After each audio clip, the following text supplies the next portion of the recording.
બારડોલી પંથકમાં સતત બીજા દિવસે ભારે પવન સાથે ધોધમાર વરસાદ।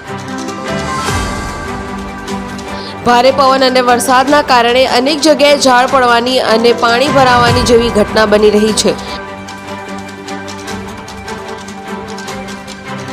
2 દિવસથી સતત વરસી રહેલા વરસાદના પગલે બારડોલી નગરના સાસરી રોડ પર પટેલ નગરમાં એક જર્જરિત મકાનની દિવાલ ધરાશાયી। ઘરની બાજુમાં પાર્ક કરેલ મોટર કાર પર દિવાલ પડતા કારને નુકસાન। જો કે કારમાં કોઈ સવાર ના હોય, કોઈ જાનહાનિ નહીં।